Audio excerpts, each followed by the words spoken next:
En el Sermón del Monte, Jesús advirtió sobre acumular nuestros tesoros en la tierra. Me gustaría ir a Mateo 6:19 y leer una parte de lo que Jesús dijo en este contexto. Mateo 6:19. No acumulen para ustedes tesoros en la tierra, donde la polilla y el óxido corrompen, y donde los ladrones se meten y roban. Cualquier tesoro que podamos tener en la tierra está sujeto a muchas formas en las que podría ser tomado. Más bien acumulen para ustedes tesoros en el cielo, donde ni la polilla ni el óxido corrompen, y donde los ladrones no se meten ni roban. Porque donde esté tu tesoro, allí también estará tu corazón. Al escribir a Timoteo, el apóstol Pablo explicó cómo podemos acumular tesoros en el cielo, cómo podemos ser, como dice en otro lugar, ricos para con Dios. Primera de Timoteo 6:6 dice, es verdad que dedicarse a Dios es una manera de ganar mucho, pero en el sentido de vivir contento, cada uno con lo que tiene. Lo leí de la versión Palabra de Dios para Todos. La riqueza que necesitamos buscar es una vida santa, con contentamiento, el Espíritu de Dios guiándonos a aceptar las cosas en la vida que no podemos cambiar, a cambiar las cosas que podemos y a seguir adelante para ser lo más productivos en lo que podamos. Primera de Timoteo 6:6 en la Reina Valera 2015 dice, sin embargo, grande ganancia es la piedad con contentamiento, porque nada trajimos a este mundo y es evidente que nada podremos sacar. Versículo 8. Así que, teniendo el sustento y con qué cubrirnos, estaremos contentos con esto, porque los que desean enriquecerse caen en tentación y trampa, y en muchas pasiones insensatas y dañinas que hunden a los hombres en ruina y perdición. Porque el amor al dinero es raíz de todos los males, el cual codiciando algunos fueron descarriados de la fe, dice Pablo, y se traspasaron a sí mismos con muchos dolores. Versículo 11 le dice a Timoteo, pero tú, oh hombre de Dios, huye de estas cosas y sigue la justicia, la piedad, la fe, el amor, la perseverancia, la mansedumbre. Él continúa con esta reflexión un poco más adelante en este mismo capítulo. Dice en el versículo 17, a los ricos de la edad presente, manda que no sean altivos. A veces ser rico puede hacer que uno se sienta autosuficiente y tal vez pueda uno volverse altivo o arrogante por ello. Que no sean altivos ni pongan su esperanza en la incertidumbre de las riquezas. Los comentarios de Jesús sobre la polilla y el óxido que destruyen o los ladrones que roban señalan precisamente esto, la incertidumbre de las riquezas en este mundo. Uno puede invertir, por ejemplo, en acciones y muy pronto esas acciones podrían no valer nada. Todo depende. Ni pongan su esperanza en la incertidumbre de las riquezas, sino en Dios, quien nos provee todas las cosas en abundancia para que las disfrutemos. Que hagan el bien, que sean ricos en buenas obras, que sean generosos y dispuestos a compartir, atesorando para sí buen fundamento para el porvenir, para que echen mano de la vida eterna.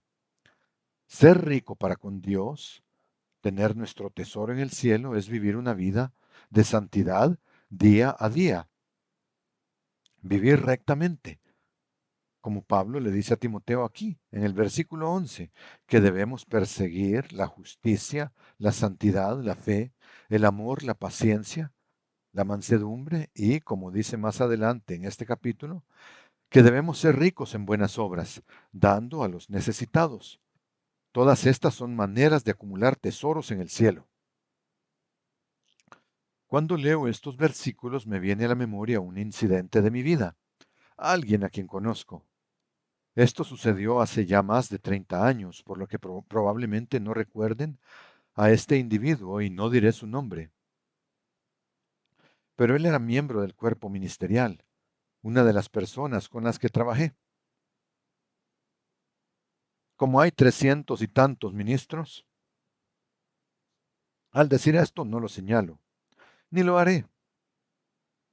Pero este individuo en particular era un hombre muy inteligente y tenía una personalidad muy atractiva. Era, creo, un orador excepcional, pero no estaba satisfecho con el ministerio, con el salario que ahí tenía, así que dejó el ministerio para ir y ganar más dinero. Y finalmente, por supuesto, se obsesionó con ganar dinero. Dejó la iglesia y, como han hecho muchos que la han abandonado, acabó divorciándose de su esposa. Su vida, en mi opinión, se desmoronó. Por supuesto, con todo aquello perdí contacto con él, pero después de algunos años supe de él por alguien que era un amigo en común. Esa persona había tenido una conversación con este individuo y me dijo algo que me dejó atónito. Este hombre había sido ministro en la iglesia, alguien a quien yo había conocido personalmente y a quien hasta cierto punto respetaba, quizá más de lo debido, pero lo hacía. Él le había dicho a nuestro amigo en común, tal vez en una especie de tono burlón, bueno, mi Dios es el todopoderoso dólar. Me quedé de una pieza cuando lo oí. Su vida me pareció un trágico cumplimiento de lo que Pablo había dicho a Timoteo en Timoteo, 1 Timoteo 6:9, porque los que desean enriquecerse caen en tentación y trampa, y en muchas pasiones insensatas y dañinas que unen a las personas en ruina y perdición. Somos seres físicos y por eso tenemos necesidades físicas. No se puede vivir mucho tiempo sin aire, sin agua, sin comida, sin ropa, sin todo esto, sin otras cosas físicas que necesitamos.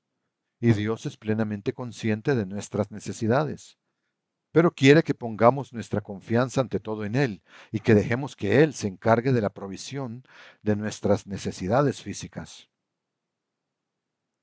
Jesús dijo al final de esta sección en Mateo 6, donde habíamos comenzado, que la respuesta para nosotros es buscar primero el reino de Dios y su justicia, y todas estas cosas de las que tenemos necesidad, serán añadidas a nosotros.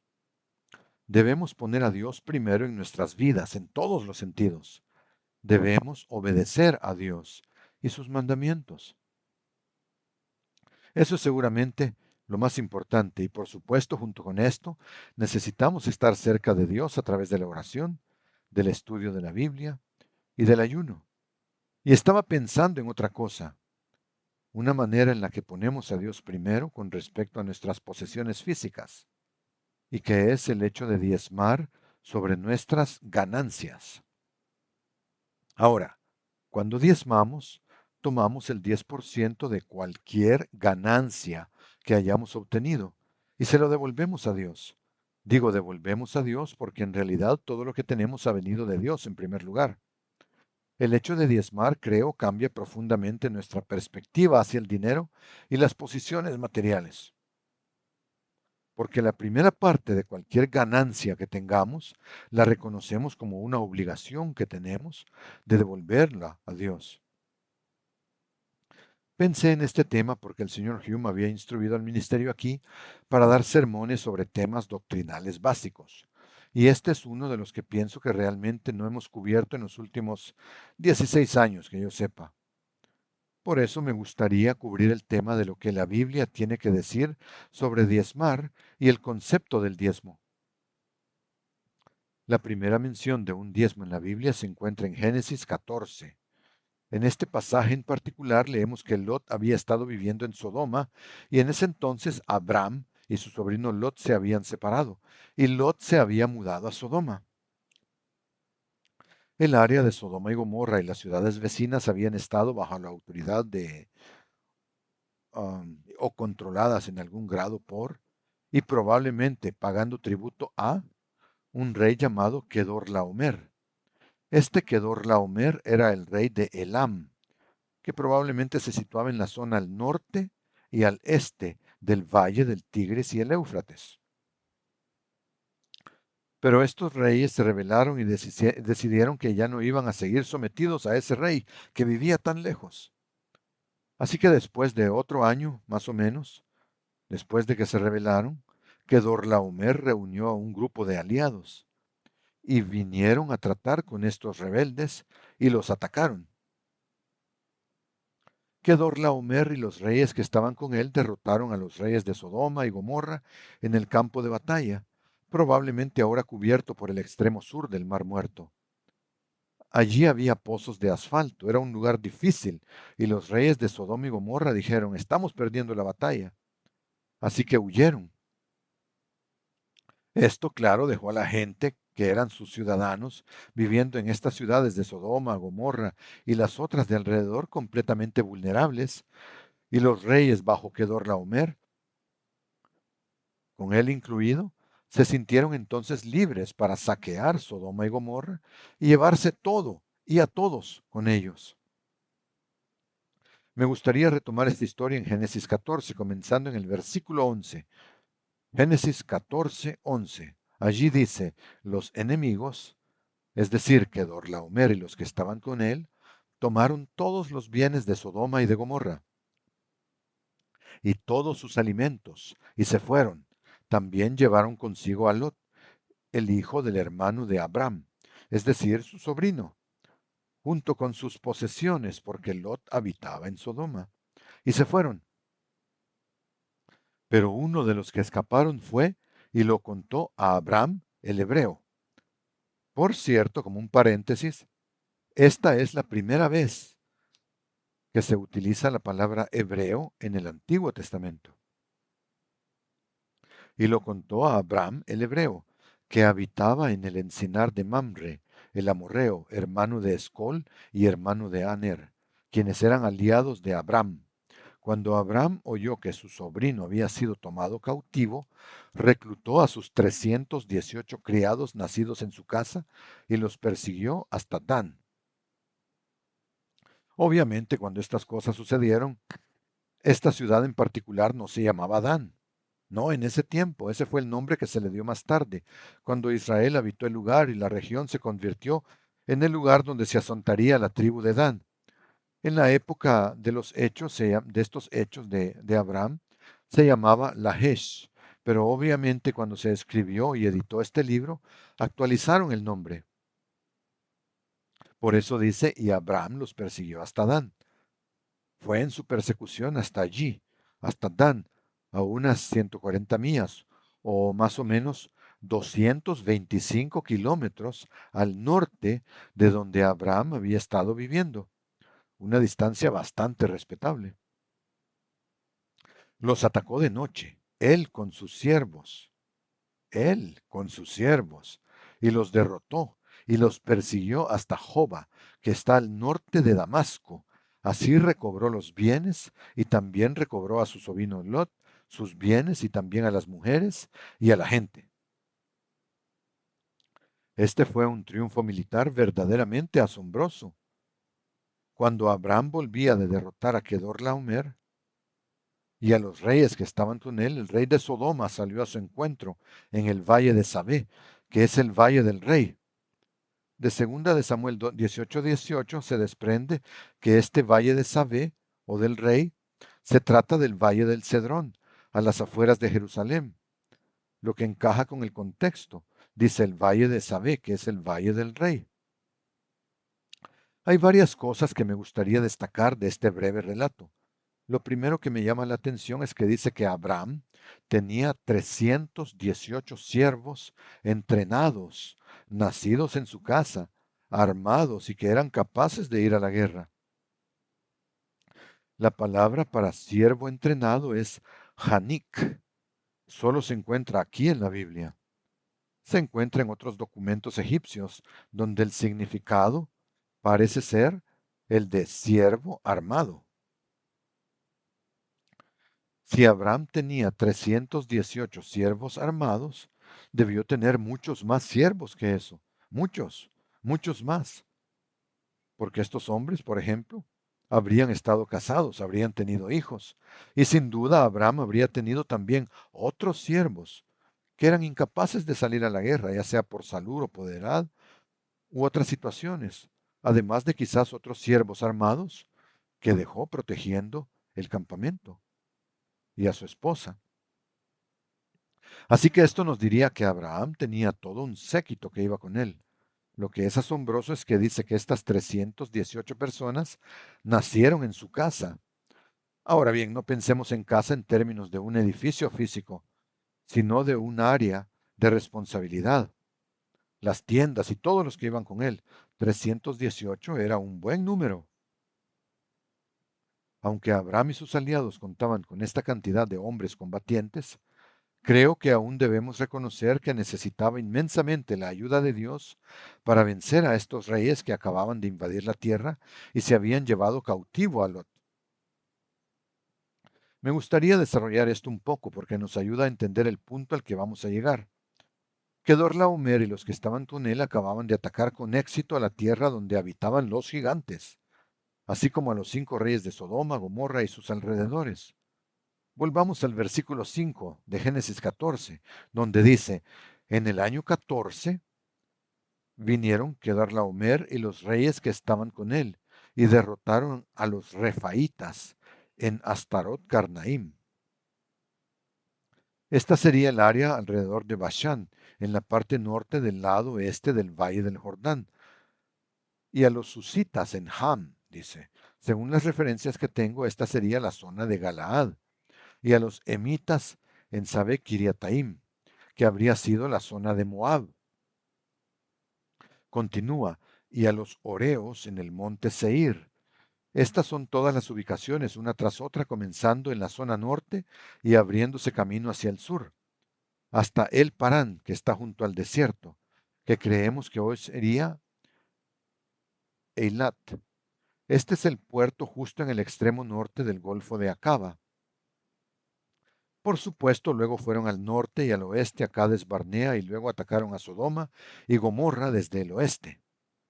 Los lugares nombrados en todas estas localizaciones que acabamos de leer trazan una ruta que sigue el camino del rey. A esto se hace referencia al menos un par de veces más en el relato de Moisés.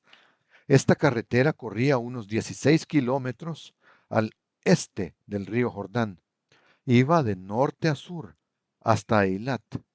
Esto es algo en lo que creo que tenemos que centrarnos un poco más de lo que lo habíamos hecho en el pasado. He leído esto muchas veces y he pensado, bueno, Abraham pudo haber tenido un número similar de personas al de los otros reyes. No lo sé. Pero entonces empecé a reflexionar sobre algo que se encuentra en el libro de Deuteronomio. Creo que la ruta que siguieron estos reyes nos ayuda a comprender mejor el relato, porque en el Deuteronomio Moisés afirma específicamente que la tierra a lo largo del lado oriental del río Jordán era tierra de gigantes. Ahora, la razón por la que Moisés menciona esto es porque el pueblo de Israel está a punto de lanzarse a la conquista de la tierra prometida. Y si recuerdan, la razón por la que pasaron 40 años vagando por el desierto es porque la primera vez que llegaron a la frontera enviaron espías, y 10 de los 12 espías dijeron, no podemos entrar ahí. Tienen a esos gigantes ahí, nosotros somos como saltamontes en comparación con ellos. Y Moisés decía, miren, estos gigantes no son invulnerables. Dios había ayudado a los moabitas y a los amonitas, quienes por cierto eran descendientes de Lot. Los había ayudado a matar o a expulsar a los gigantes que antes habitaban esas tierras.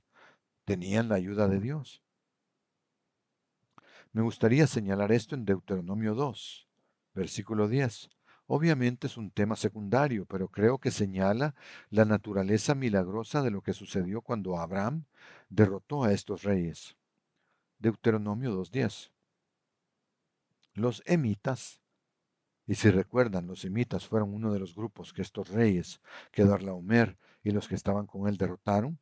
Los emitas habitaron allí antes. Estos eran un pueblo grande y numeroso. Eran altos como los anaquitas. Aquellos, como los anaquitas, también eran considerados como refaítas. Pero los moabitas los llamaban emitas. De nuevo, si volvemos a Génesis 14:15, vemos que los Emim de Shave Kiriataim fueron uno de los grupos que estos reyes derrotaron. Bajando el versículo 20 dice, también esta tierra fue considerada tierra de los refaítas. En otro tiempo habitaron en ella los refaítas, pero los amonitas los llamaban somsomeos. En el relato del Génesis se les llama susitas, el mismo pueblo. Estos eran un pueblo grande y numeroso, eran altos como los anaquitas. Y por supuesto estaban los anaquitas, que eran a los que ellos temían y que vivían en Canaán.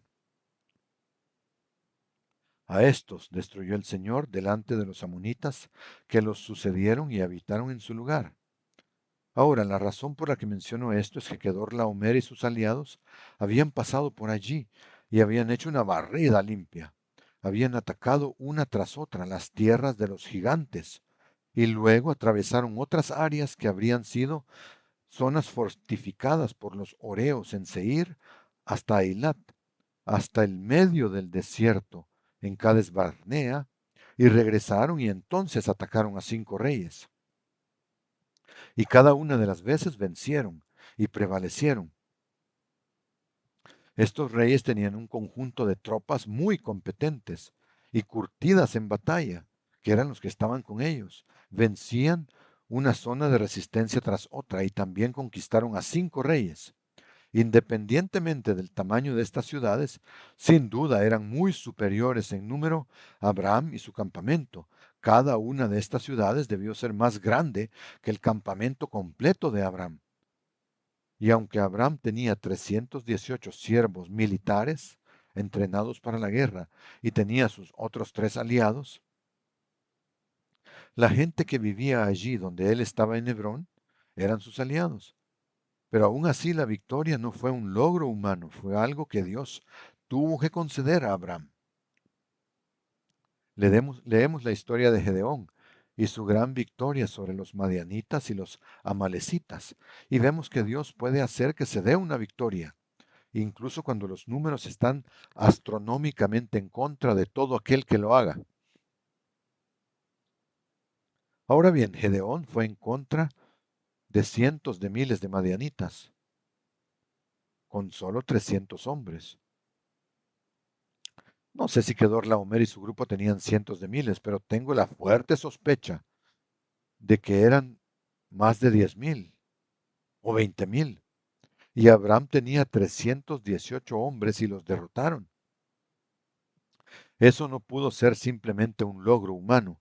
Esto era algo que Dios había preparado para su beneficio. Después de regresar de lo que realmente fue un gran triunfo militar, Abraham fue recibido por un hombre llamado Melquisedec. Génesis 14:18. Dice también Melquisedec, rey de Salem. Por supuesto, este valle de Shave es donde creemos que estaban cuando regresaron. Y si este es el valle de Cedrón, tiene mucho sentido que aquí esté este rey de Salem, que entenderíamos que es Jerusalén. Él estaría justo ahí, fuera de las puertas de la ciudad. Melquisedec, rey de Salem, quien era sacerdote del Dios Altísimo, sacó pan y vino, los símbolos de la Pascua moderna, de la Pascua del Nuevo Testamento, y lo bendijo diciendo: Bendito sea Abraham del Dios Altísimo, creador de los cielos y de la tierra. Bendito sea el Dios Altísimo, que entregó a tus enemigos en tus manos. Reconoció que la victoria de Abraham no se debía solo a que fuera un general muy hábil y a que tuviera tantas tropas y de tan buena calidad. Le dijo: no, fue Dios quien te bendijo con esta victoria. Él ha entregado a tus enemigos en tus manos. Y luego dice al final de este versículo: y Abraham le dio a él, es decir, a Melquisedec, el diezmo de toda la recompensa o todo el botín que habían tomado. Y por supuesto, no era solo lo que habían recogido de las 5 ciudades, sino lo que habían recogido del resto de sus incursiones a lo largo del camino. Sin duda había una cantidad muy considerable de riquezas allí. Melquisedec le recordó a Abraham que Dios era el dueño de todas las cosas. Versículo 19. Bendito sea Abraham del Dios Altísimo, poseedor del cielo y de la tierra.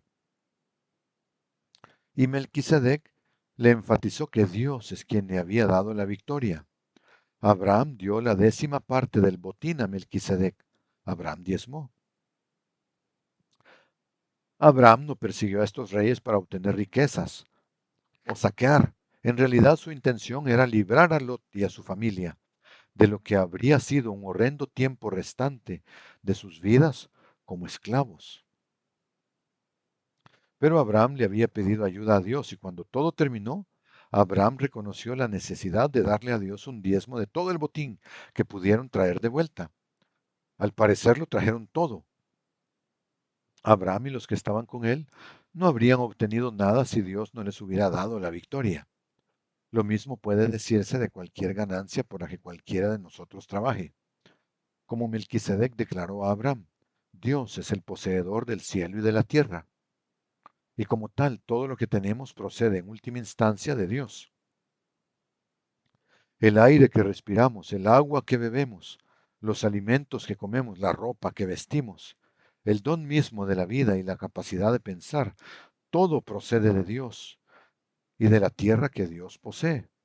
Por ejemplo, un agricultor planta una cosecha, pero Dios es quien creó la tierra en la que crece esa cosecha. Dios es quien da el agua que permite que esas plantas crezcan, la lluvia que cae del cielo, o el agua que puede estar corriendo por un río que se represa, un lago, etcétera, que se puede usar para regar. En definitiva, es agua que Dios ha creado y que nosotros utilizamos. Dios es quien hace brillar el sol. Las plantas necesitan el sol para hacer la fotosíntesis y poder crecer.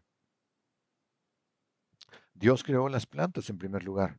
La capacidad de plantar una semilla en la tierra y hacer que crezca, que eche raíces en el suelo, y un tallo y hojas y finalmente cualquier fruto que dé, ya sean semillas o granos, frutas de varios tipos, tubérculos, raíces que podamos comer, todo lo que sea comestible.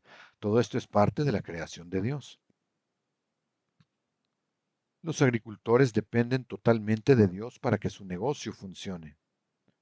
Si pensamos, por ejemplo, en un carpintero que construyó una casa, está utilizando madera de árboles que Dios creó e hizo crecer. Si pone cimientos de piedra u hormigón, extrae de la tierra esas piedras y todos los materiales del hormigón. Si una empresa está fabricando acero, está utilizando los materiales que Dios puso en la tierra, hierro, oxígeno, carbón y los demás elementos que pueda utilizar.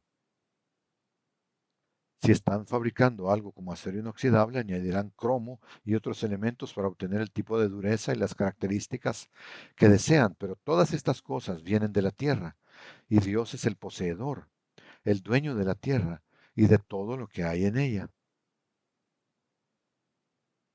Todas las habilidades que podamos tener, ya sea que seamos muy hábiles con nuestras manos, como muchos que tienen que hacerlo en sus trabajos, o que tengamos la capacidad de ver y ser capaces de entender lo que se ve, ya sea en la lectura o tal vez en el trabajo artístico, ser capaces de entender cómo aparecen las cosas y la mejor manera de representarlas, o si es solo la capacidad de pensar, y muchos trabajos requieren que seamos capaces de concentrarnos, pensar, considerar las cosas y las situaciones, todos estos son en última instancia dones que vinieron de Dios. No importa cómo nos ganemos la vida o produzcamos un beneficio, se debe en su totalidad a lo que Dios nos ha dado originalmente a cada uno de nosotros, porque Dios es el dueño de todo.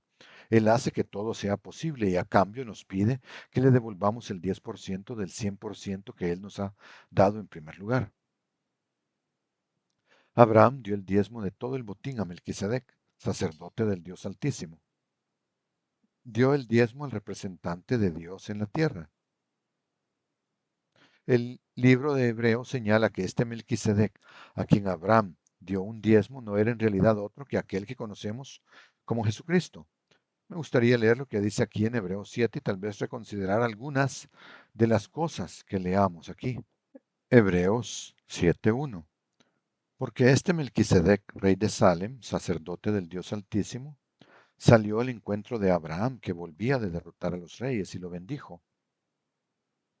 Añade un pequeño pensamiento aquí. Ellos no solo pelearon con estos tipos y los ahuyentaron, Abraham los masacró. Por eso pudieron traer a todos de vuelta sanos y salvos. Versículo 2. Asimismo le dio a Abraham los diezmos de todo. En primer lugar, su nombre significa rey de justicia, y también era rey de Salem, que significa rey de paz. Está hablando de Melquisedec aquí, rey de justicia, rey de paz. Sin padre, ni madre, ni genealogía, no tiene principio de días ni fin de vida, y en esto se asemeja al Hijo de Dios, en que permanece sacerdote para siempre. Miren pues, dice el versículo 4, cuán grande fue aquel a quien aún el patriarca Abraham le dio los diezmos del botín. Ciertamente, aquellos descendientes de Leví que han recibido el sacerdocio tienen, según la ley, mandamiento de recibir los diezmos del pueblo, es decir, de sus hermanos, aunque ellos también son descendientes de Abraham. Pero aquel cuya genealogía no es contada entre ellos, es decir, de los levitas, recibió los diezmos de Abraham y bendijo al que tenía las promesas. Indiscutiblemente el que es menor es bendecido por el mayor. Aquí hombres que mueren reciben los diezmos, mientras que ahí los recibe aquel acerca de quien se ha dado testimonio de que vive. Y por decirlo así, en la persona de Abraham también le vi. El que recibe los diezmos dio el diezmo, porque él todavía estaba en el cuerpo de su padre cuando Melquisedec le salió al encuentro.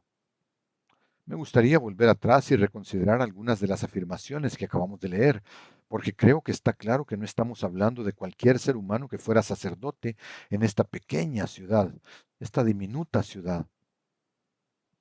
Dice en el versículo 2 que su nombre, Melquisedec, significa rey de justicia. Ese es un nombre muy poderoso. Recuerdo una vez cuando vivía en Spokane y estaba trabajando en una tienda. Había un plomero que había llegado en su camioneta y en el costado de la camioneta decía Plomería Melquisedec. Pensé, este tipo debería cambiarse el nombre. Pero hay algunas personas que se llaman así. No es común, pero sucede. Sin embargo, ese nombre significa rey de justicia. Y solo hay una persona que ha vivido que nunca ha pecado y ese fue Jesucristo, Rey de la paz. Jesús es el Señor de la paz, como dice en 2 de Tesalonicenses 3:16. También se le llama príncipe de paz en Isaías 9:6. Pero aquí en Hebreos 7:3 añade que no tiene principio de días ni fin de vida. Eso elimina a todos los seres humanos. Todos hemos tenido un principio y todos moriremos. Está dado que todos los hombres morirán una vez. Y en esto se asemeja al Hijo de Dios, dicen que permanece sacerdote para siempre.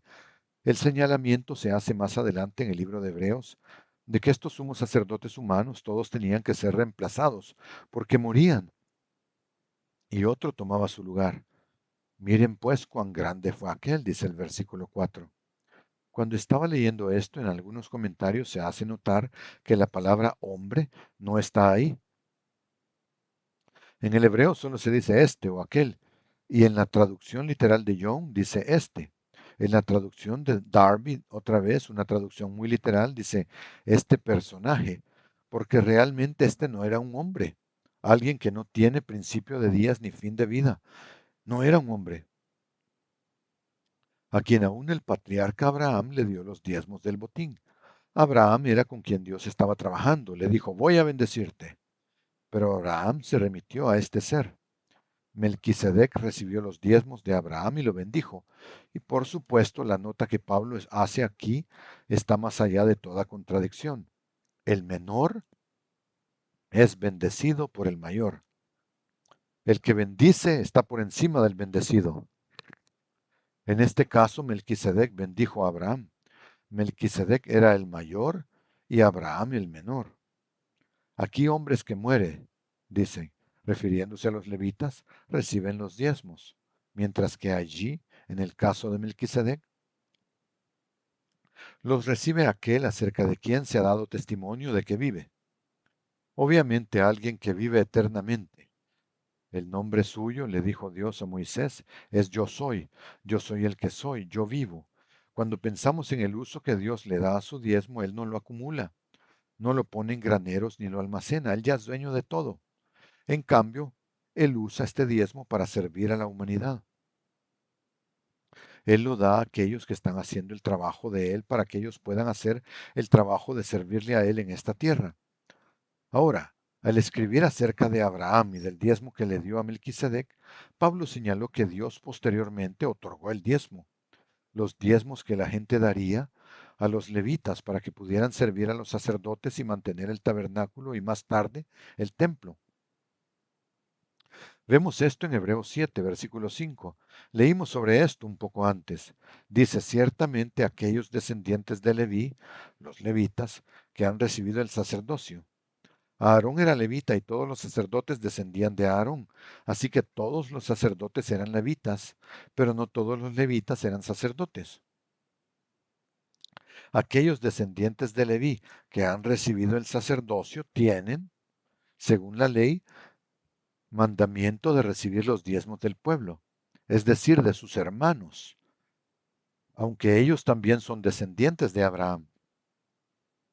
Dios especificó que los levitas no debían recibir ninguna herencia de tierras cuando entraran en la tierra de Canaán.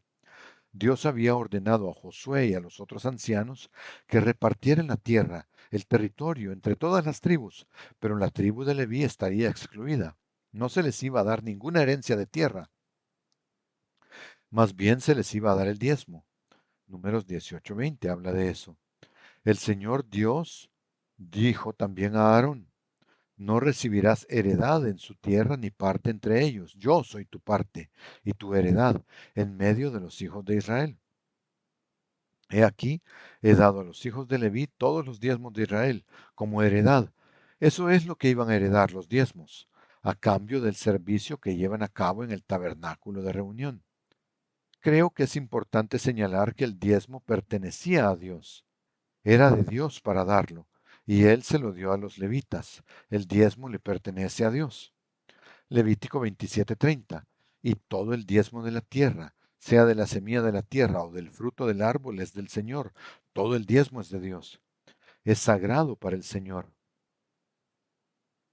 Al asignar el diezmo a la tribu de Leví, Dios estaba tomando lo que era suyo y asignándolo para el uso de sostener a los levitas. Es interesante notar que Dios ordenó a los levitas que diezmaran. Ellos recibían el diezmo, pero a su vez debían tomar la 10ª parte de lo que se les daba y debían dárselo a los sacerdotes.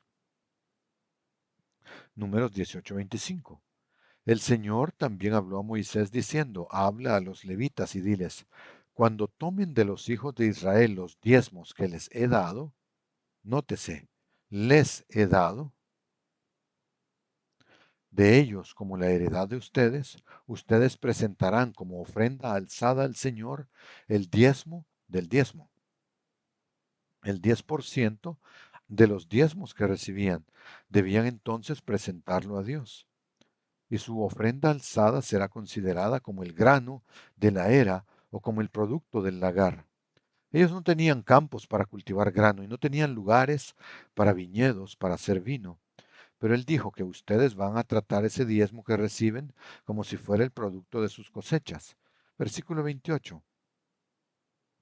Así también ustedes presentarán al Señor una ofrenda alzada de todos sus diezmos que hayan recibido de los hijos de Israel. Darán de ello la ofrenda alzada del Señor al sacerdote Aarón. Así debía sostenerse el sacerdocio. Los sacerdotes y los levitas cumplían una función importante en Israel. Servían al pueblo de muchas maneras. Ellos, por supuesto, ofrecían sacrificios cada mañana, cada tarde, en los días santos y en otros momentos en que la gente traía ofrendas para ser presentadas. El pueblo podía traer una ofrenda al tabernáculo, pero solo el sacerdote podía acercarse al altar para depositar esa ofrenda en el altar. Los levitas debían trabajar con los sacerdotes para mantener el tabernáculo y todas las cosas que se requerían para hacerlo funcionar. Y los levitas, como veremos más adelante, también eran importantes para servir como maestros, enseñando las instrucciones de Dios al pueblo. Debían servir también como jueces. A ellos acudía el pueblo. Dios, a través de ellos, transmitiría sus bendiciones, como vemos, y también eran los que juzgarían entre lo limpio y lo inmundo, en aspectos como cuando se trataba de la lepra. Ellos servían de muchas maneras para mantener al pueblo alejado de la idolatría y de las falsas prácticas religiosas. Esto solo funcionaba si los sacerdotes, los levitas y el pueblo hacían lo que Dios les ordenaba. Pero como sabemos, una y otra vez se desviaron del camino, olvidaron las instrucciones de Dios y todo se vino abajo. Varias veces los reyes instituyeron reformas para tratar de llevar al pueblo de nuevo a la adoración correcta, y una de esas reformas ocurrió en la época de Ezequías. Él estaba restaurando las observancias correctas y haciendo que el pueblo volviera a adorar a Dios. Una de las cosas que tuvo que restaurar fue la práctica del diezmo, para que los sacerdotes y los levitas pudieran ser mantenidos y pudieran hacer su trabajo. Veámoslo en Segunda de Crónicas 31:4. Allí habla de eso. Dice también Ezequías, es decir, también mandó al pueblo que habitaba en Jerusalén que dieran a los sacerdotes y a los levitas la porción que les correspondía para que se mantuvieran dedicados a la ley del Señor. En lugar de salir y tratar de encontrar un campo y cultivar y hacer todo lo demás, tenían que ser apoyados para que realmente pudieran hacer su trabajo. Cuando fue divulgada esta orden, versículo 5, los hijos de Israel dieron muchas primicias de grano, vino nuevo, aceite, miel y de todos los frutos de la tierra. Asimismo, trajeron en abundancia los diezmos de todas las cosas. También los hijos de Israel y de Judá que habitaban en las ciudades de Judá trajeron los diezmos de las vacas y de las ovejas y los diezmos de las cosas consagradas al Señor su Dios. Y lo acumularon en montones. Había tanto que ya ni siquiera tenían espacio suficiente para ponerlo en el almacén, así que empezaron a hacer montones en el patio. Aquello continuó durante un tiempo. Esa reforma eventualmente se corrompió y más tarde Josías realizó otra reforma, pero esta solo duró por un corto tiempo mientras él fue rey. Todo se vino abajo después de eso, y terminaron siendo llevados cautivos a Babilonia. Pasaron 70 años en Babilonia y luego la gente regresó a la tierra. Algunos, al menos, de estas personas lo hicieron, y entonces comenzaron a establecer las cosas y tratar de hacer las cosas de la manera correcta. En los días de Nehemías, él fue uno de los líderes que regresaron para ayudar a restablecer la nación. Los líderes y el pueblo se comprometieron a observar los mandamientos de Dios. Una de las cosas que prometieron hacer fue diezmar, para hacer que los sacerdotes y los levitas pudieran hacer su trabajo. Eso está en Nehemías 10:28. El resto del pueblo, los sacerdotes, los levitas, los porteros, los cantores, los servidores del templo y todos los que se habían apartado de los gentiles y se habían adherido a la ley de Dios con sus mujeres, sus hijos y sus hijas, todos los que pudieron comprender y discernir, se adhirieron a sus hermanos, sus dirigentes, y se comprometieron bajo imprecación y juramento a andar en la ley de Dios, la cual fue dada por medio de Moisés, siervo de Dios, a guardar y cumplir todos los mandamientos del Señor nuestro Dios, sus decretos y sus leyes. Y reiteraron una serie de cosas que iban a comprometerse a hacer. En el versículo 37 vemos que comenzaron a reinstituir el diezmo. Nehemías 10:37. Dice ahí, llevaremos a los sacerdotes a las cámaras de la casa de nuestro Dios las primicias de nuestras masas, de nuestras ofrendas, del fruto de todo árbol, del vino y del aceite. Llevaremos el diezmo de nuestra tierra a los levitas, porque ellos, los levitas, reciben el diezmo de nuestras labores en todas las ciudades. Un sacerdote hijo de Aarón estará con los levitas cuando éstos reciban el diezmo, y los levitas llevarán la 10ª parte del diezmo a la casa de nuestro Dios, a las cámaras del tesoro. De nuevo, justo lo que habíamos leído en Números 18. Los levitas recibían un diezmo, pero tomaban una 10ª parte de eso para sostener el sacerdocio. Estaban comenzando a restaurar las prácticas correctas. Pero como hemos visto una y otra vez, Israel no permaneció fiel y aparentemente se volvieron desobedientes una vez más en este asunto del diezmo.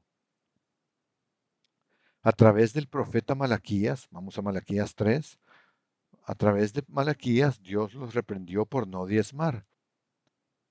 Creo que Malaquías es el último libro escrito y registrado y puesto en el canon del Antiguo Testamento. Vamos a Malaquías. Malaquías 3:8. ¿Robará el hombre a Dios? Pues ustedes me han robado. Pero dicen, ¿qué te hemos robado? La respuesta es en los diezmos y en las ofrendas. Malditos son con maldición, porque ustedes, la nación entera, me han robado. Y Dios dice ahora, traigan todo el diezmo al tesoro, y haya alimento en mi casa. Pruébenme en esto, ha dicho el Señor de los ejércitos. Si no, les abriré las ventanas de los cielos, y vaciaré sobre ustedes bendición hasta que sobreabunde.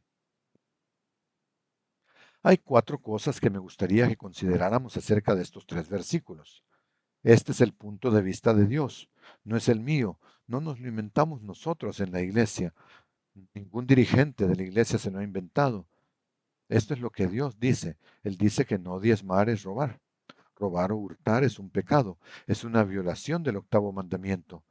¿Cuánto más grave es una ofensa si a quien le estamos robando es a Dios mismo? Lo segundo que Dios dice es que le estaban robando en los diezmos y ofrendas. Un diezmo es una cantidad específica requerida, una cantidad establecida, el 10%. Pero también incluye las ofrendas, que son algo que depende del individuo determinar y que serían dadas libremente, voluntariamente, aparte del diezmo. El tercer punto creo que es que Dios dice que aquellos que no están diezmando están maldecidos con una maldición. Y el cuarto punto es que Dios le pone un reto a los que no diezman. Él requiere que una persona dé un paso de fe y comience a diezmar primero y luego Él promete bendecirlos. Dios dice que Él abrirá las ventanas de los cielos y derramará para ustedes tal bendición que no habrá espacio suficiente para recibirla. Esa es una bendición muy grande. Hace años el señor Armstrong escribió un artículo titulado El hombre que no podía permitirse diezmar. En este artículo el señor Armstrong citó un ejemplo de un hombre llamado Ed Smith. Este hombre perforaba pozos, supongo que pozos de agua, como profesión. Él y su esposa asistían a los servicios que el señor Armstrong celebraba para el público en general. Los hechos que el señor Armstrong relata en este artículo ocurrieron en 1933. Fue durante la época de la Gran Depresión. Este es el comienzo de esta historia verídica. Él narra en este artículo en particular que Ed Smith iba a ver a sus vecinos y los reprendía por no diezmar. Y ellos le replicaban, bueno, pero usted tampoco lo hace, usted tampoco diezma. Y entonces su respuesta era, ah, es que yo no profeso ser cristiano como ustedes, y además yo no puedo permitirme pagar el diezmo. De ahí vino desde luego el título del artículo, el hombre que no se podía permitir diezmar. Me gustaría citar un poco de ese artículo. El señor Armstrong comienza señalando lo que estaba predicando en estas conferencias públicas. Él dice, señalé la promesa de Dios de prosperar al que pague el diezmo, y que esta es una ley definitiva que Dios ha puesto en marcha, que opera de manera inexorable y automática sobre el justo y el injusto por igual. Por supuesto, ya conocen el argumento de Ed Smith, es que yo no soy cristiano, así que no tengo que diezmar. El señor Armstrong estaba afirmando que esto es una ley, se aplica a todos. Luego continúa diciendo, Ed comenzó a obedecer la Biblia. En la siguiente reunión de la iglesia, la señora Smith, sonriente, me dio un billete de $1. Ahora bien, esto fue en la Gran Depresión, que era una época difícil, y es un hecho que en 1933 un billete de $1 valía muchísimo más que un billete de $1 de hoy. Creo que estábamos en el estándar de oro, y un billete de $1 valía 1,5 gramos de oro. Ahora mismo el oro está a $1,200 y pico la onza. Hay algo así como 30 gramos por onza, por lo que $1 en ese entonces equivaldría a unos $58 actuales. Pero hace tiempo que abandonamos el patrón oro. Tenemos el patrón fe, la fe en el gobierno de Estados Unidos. En fin, ese es otro tema. Pero él estaba dando una cantidad sustancial, unos $58. Sigamos con el relato. Ese fue el primer diezmo de Ed. Este billete de $1, dijo triunfante la señora. Por lo visto, ella había estado tratando de convencer a su marido. Ahora no nos quedan más que $9, dijo ella, pero él decidió empezar a diezmar con lo que tenemos a mano. Entonces el señor Armstrong continúa. El siguiente servicio ella vino a mí con una sonrisa feliz. Aquí tiene un billete de $5, me dijo. Al día siguiente de que él diera a la obra de Dios la 10ª parte de todo lo que tenía, un cliente que le debía $50 desde hacía un año vino y pagó. Así que aquí está el diezmo de esos $50. Después de pagar el diezmo total de $6, ahora tenemos 54 en mano en lugar de los 10 que teníamos el otro día. Estaba empezando a pagar su diezmo. pero solo comenzaba. En el siguiente servicio, según recuerdo, Ed había recibido su primer encargo en 1 o 2 años para perforar un nuevo pozo, por el que recibió un pago en efectivo. Antes de terminar ese trabajo, le contrataron para otro, y pronto le llegaron 3 o 4 trabajos a la vez, y se vio obligado a empezar a contratar a otros hombres para que trabajaran para él. Ed Smith fue solo uno de los muchos que he conocido que aprendieron por experiencia que uno no puede permitirse no pagar a Dios el diezmo, que pertenece a Dios. Esta es una historia real y el nombre no es ficticio. Ed Smith murió hace muchos años, pero me alegra recordar estos incidentes de su vida con la esperanza de que puedan iniciar a muchos otros en el camino correcto y provechoso, así como en el camino de vida cristiano. Más adelante en el artículo el señor Armstrong comentó: el que diezma invariablemente es una persona que prospera. No quiero decir necesariamente rico, sino alguien cuyas necesidades reales están siempre cubiertas. Los diezmadores, si son fieles y obedientes al Señor, no suelen pasar necesidad. El señor Armstrong luego citó Filipenses 4:17, donde Pablo dice a los filipenses: no es que yo busque un donativo, sino que busco fruto que abunde en la cuenta de ustedes. Ahora bien, en este sermón, en este artículo que yo he encontrado y copié, este se volvió a publicar en la revista Las Buenas Noticias de octubre-noviembre del 82. Es un artículo que lo acompañaba, ¿no? En un artículo añadido, otro autor reproducía los comentarios de varios lectores que habían descubierto que cuando empezaron a diezmar Dios les bendijo y querían escribir y hacérselo saber a la iglesia. Una de estas cartas me pareció bastante notable. El agricultor que escribió señaló que Dios había dicho que abriría las ventanas del cielo y derramaría una bendición.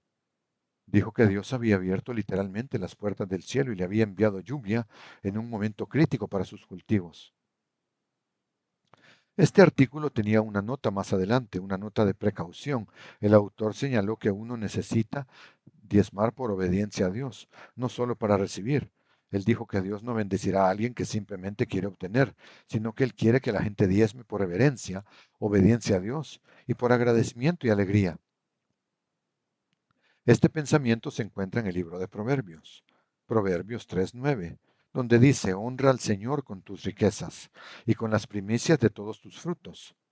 Así tus graneros estarán llenos con abundancia y tus lagares rebosarán de vino nuevo. Muy parecido a lo que Dios dijo en el libro de Malaquías. Algunos protestantes y otros que no creen en el diezmo afirman que el diezmo no se menciona en el Nuevo Testamento, pero eso es incorrecto. Y aunque fuera cierto, los principios que Dios nos da en el Antiguo Testamento siguen siendo válidos, a menos que tengamos alguna razón obvia para creer que hubo un cambio. Una de las cosas que sí cambió cuando vino Cristo es la transferencia del sacerdocio de los levitas al sacerdocio de Jesucristo. Digo el sacerdocio de Jesucristo con mucho respaldo. Hay 10 versículos en el libro de Hebreos donde se refiere a Jesús como nuestro sumo sacerdote. Pueden tomar una concordancia y buscarlos. Es fácil encontrarlos. Todos hacen referencia a Jesús como nuestro sumo sacerdote. Están en Hebreos 2, 17, 3, 1, 4, 14, 5, 5, 5, 10, 6, 20, 7, 26, 8, 1, 9, 11 y 10, 21. Se ha producido un cambio de sacerdocio aquí. Jesús es sumo sacerdote. Esto es algo que Pablo nota también en Hebreos 7, donde estuvimos antes.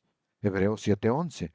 Ahora bien, si fuera posible lograr la perfección por medio del sacerdocio levítico, porque bajo este el pueblo ha recibido la ley, ¿qué necesidad habría aún de que se levantase otro sacerdote según el orden de Melquisedec? Por supuesto, la respuesta es que no llegaron a la perfección por medio del sacerdocio levítico, y que no fuese llamado según el orden de Aarón, porque de haber cambio de sacerdocio, ha habido un cambio en el sacerdocio de los levitas a Jesucristo como nuestro sumo sacerdote, porque de haber cambio de sacerdocio es necesario que también se haga cambio de ley. No solo la ley que nombró sacerdotes a los levitas, sino también la ley que les dio los diezmos. Versículo 13. Pues aquel de quien se dice esto es de otra tribu de la cual nadie ha servido en el altar, porque es evidente que nuestro Señor nació de la tribu de Judá, sobre la cual Moisés no dijo nada en cuanto al sacerdocio. Los diezmos que antes se daban a los levitas fueron ahora redirigidos a la iglesia de la que Jesucristo es la cabeza. Para aquellos que piensan, pues no hay ninguna declaración en el Nuevo Testamento sobre el diezmar, creo que necesitan reflexionar sobre lo que Jesús dijo al reprender a los fariseos, que está en Mateo 23:23. ¿No?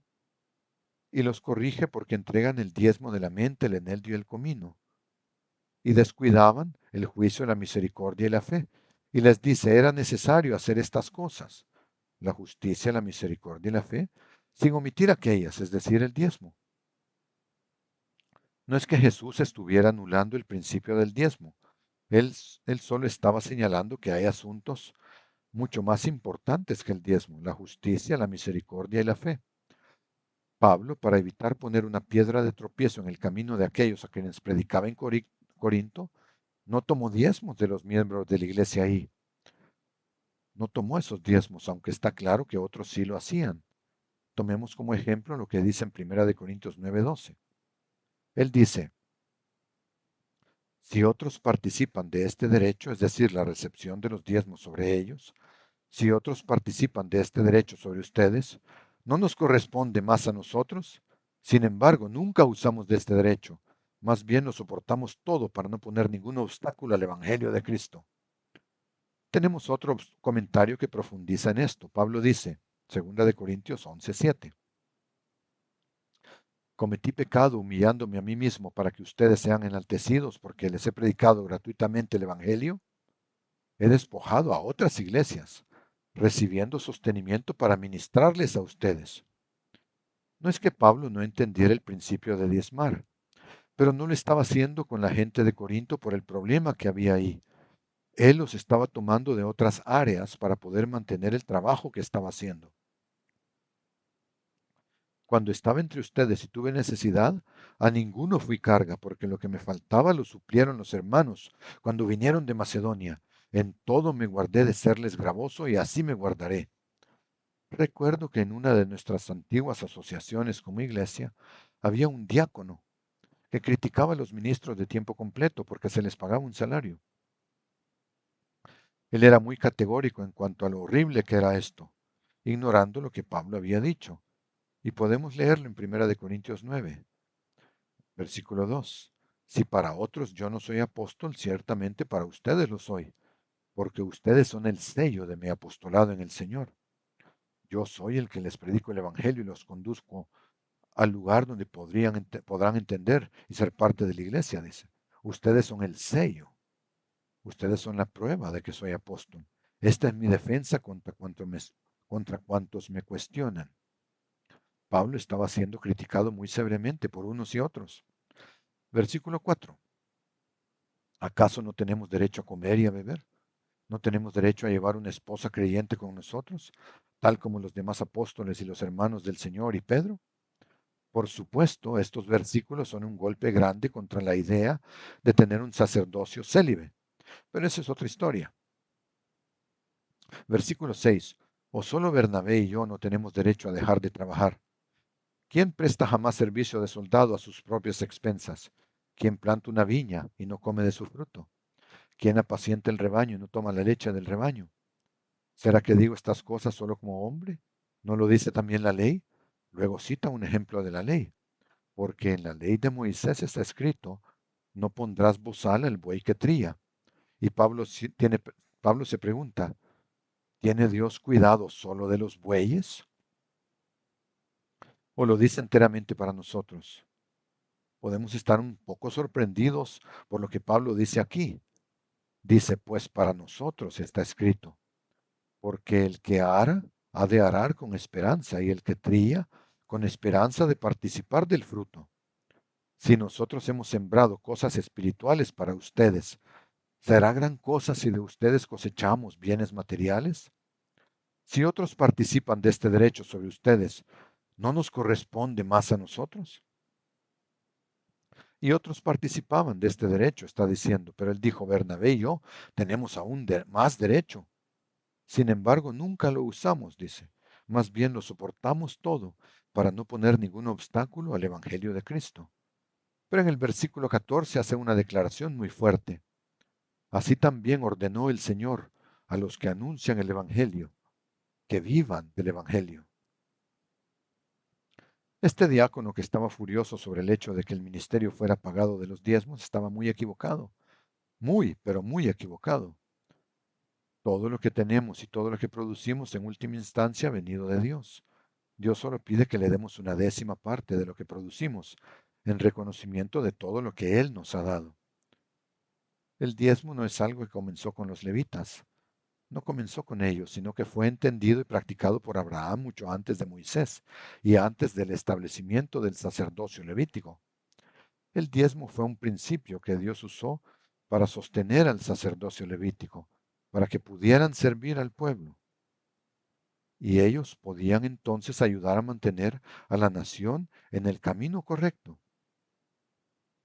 El diezmo sigue siendo una ley importante que Dios ha establecido para el apoyo del trabajo, la predicación del Evangelio, para el, para el trabajo del ministerio en el servicio de las iglesias alrededor del mundo, para el sostenimiento de las iglesias, para predicar el Evangelio a todo el mundo. El diezmo sigue siendo una ley importante que Dios ha establecido para el apoyo del trabajo, la predicación del Evangelio, también para el trabajo del ministerio en el servicio de las iglesias. Romper esta ley, dice Dios, es robarle a Él. Y al guardar esta ley no solo se apoya el trabajo de la iglesia en el mundo y el sostenimiento de la iglesia, también se conduce a la bendición de Dios sobre cada individuo, como leemos en Malaquías, Malaquías 3:10. Se los releo y con eso termino el sermón. Traigan todo el diezmo al tesoro y haya alimento en mi casa. Pruébenme en esto, ha dicho el Señor de los ejércitos. Si no, les abriré las ventanas de los cielos y vaciaré sobre ustedes bendición hasta que sobreabunde.